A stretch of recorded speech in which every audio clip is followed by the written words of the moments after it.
যাওয়ার সময় হয়ে গিয়েছে। আমার রাসূলুল্লাহর দরবারে অঝর নয়নে কেঁদে কেঁদে বলে, ইয়া রাসূলুল্লাহ, ইয়া হাবিবাল্লাহ, নবী গো, আজ এই রাতটা আমার জীবনের শেষ রাত্রি হয়ে যাবে গো নবী, আমি দুনিয়া ছেড়ে চলে যাব, তাই এসেছি আপনার দরবারে সে সালাম জানাতে। শুনেন, মেয়েটা রাজি হয়ে গেল।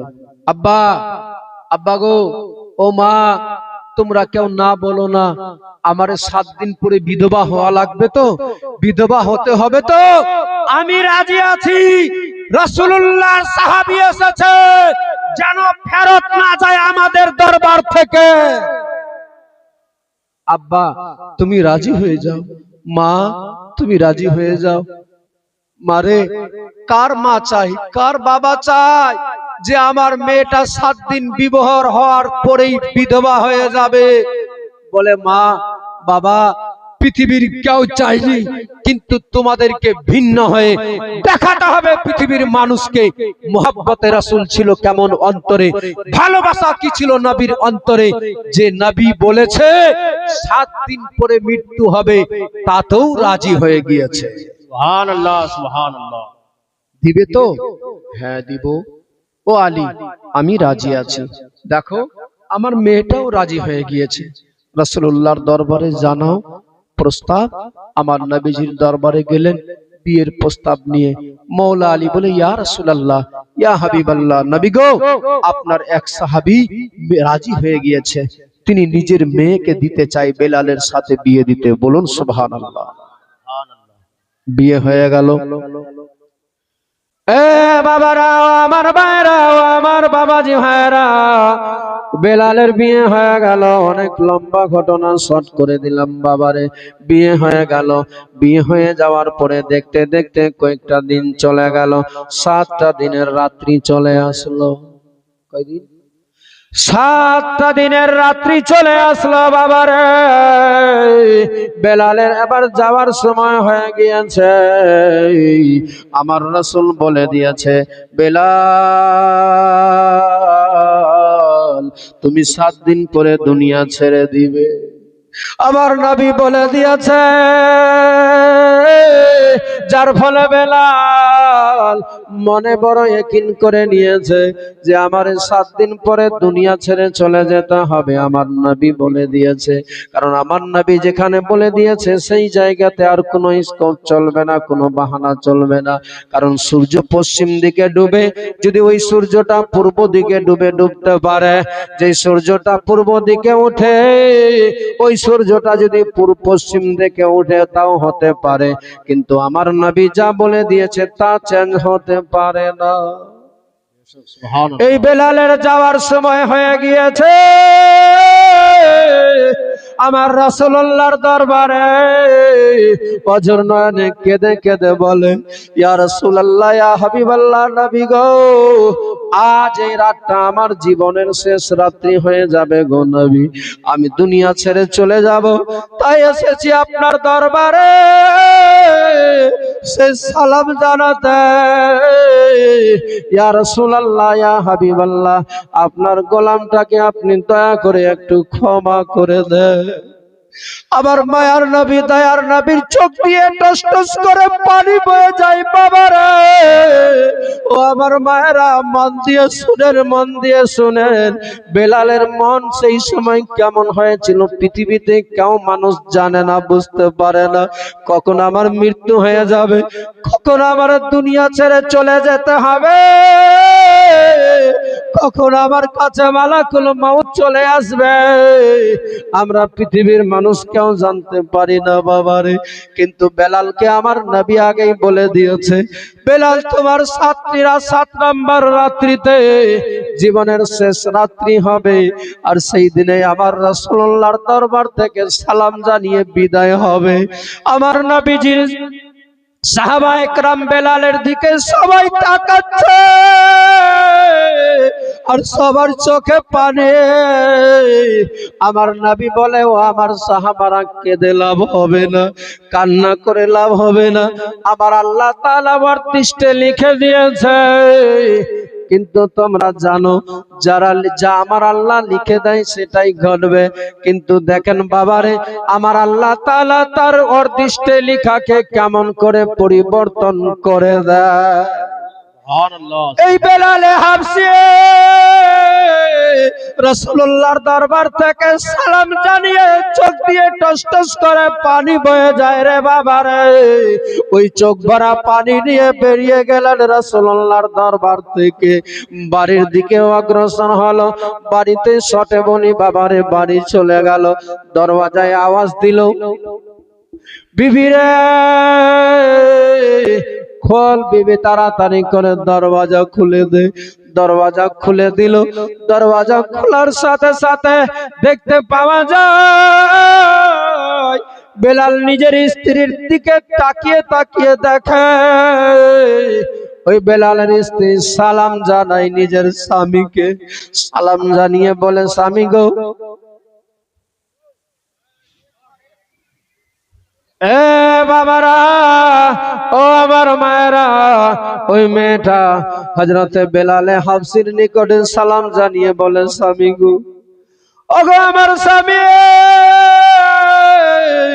আমি জানি আপনি চলে যাবেন আজকে রাত্রিতে বিদায় হয়ে আমার ছেড়ে, আমার একা রেখে আপনি চলে যাওয়ার পরে আমি বিধবা হয়ে যাব।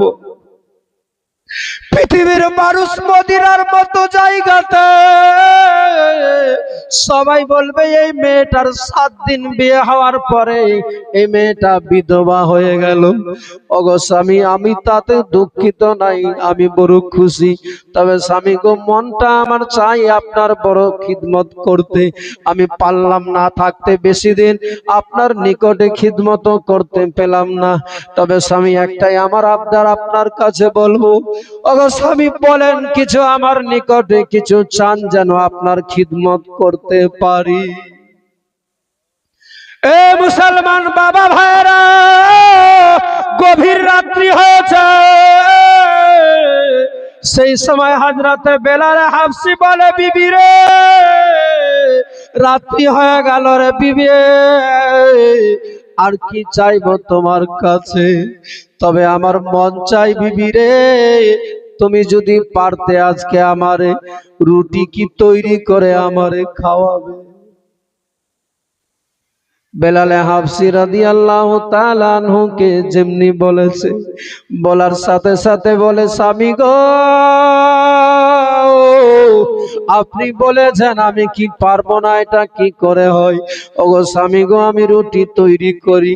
রুটি তৈরি করতে গিয়েছে বাবারে, রুটি তৈরি করা হয়ে গেল। প্লেটের মধ্যে শটে বলি বাবা, লম্বা ঘটনা। প্লেটের মধ্যে নিয়ে বেলালে হাবশির নিকটে নিয়ে গেল।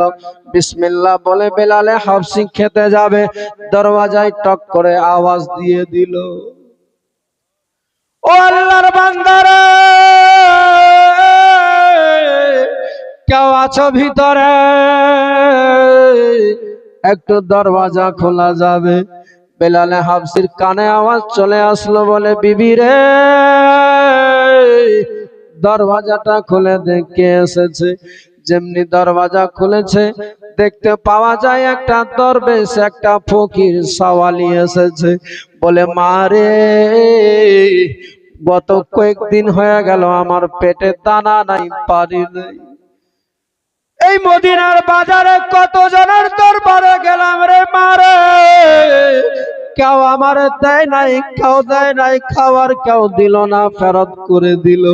আজ এসেছি তোমার কাছে, তোমাদের কাছে তো কিছু হবে, মা একটু দিবে আমারে খাবার খেতে। বেরাদার মুসলমান, যেমনি বলেছে সঙ্গে সঙ্গে রুটিগুলো বেলালে হাবশির নিকটে এসে বলে।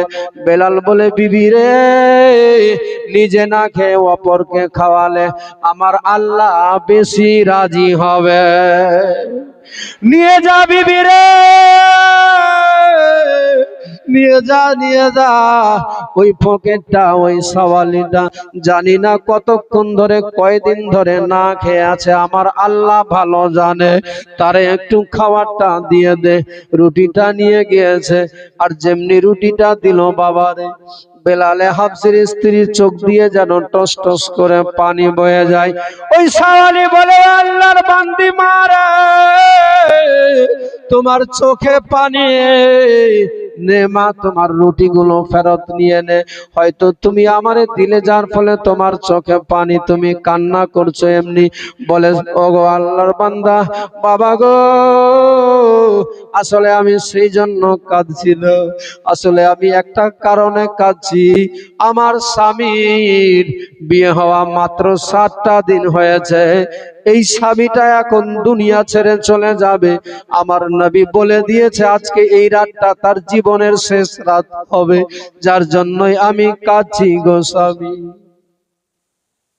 আমার স্বামী নাই, চলে যাবে, তার জন্য কাঁদছি। এই ব্যাপার আছে? বলে হ্যাঁ।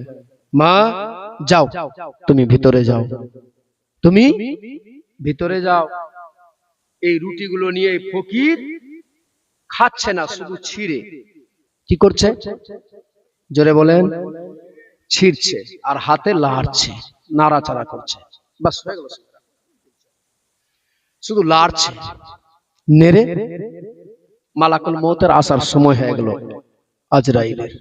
আজরাইলের এসে দরজায় আওয়াজ। দরজার সামনে দেখছে ফকির। বলে, এই ফকির, সর গেট থেকে, আমার ভিতরে যাব, বেলালের সময় হয়ে গেছে। বলছে না, ভিতরে যাওয়া যাবে না, যাও তুমি ফেরত চলে যাও, ভিতরে যেতে পারবে না। আমার এখানে যতক্ষণ পর্যন্ত খাওয়া হবে না, ততক্ষণ ভিতরে কেউ যেতে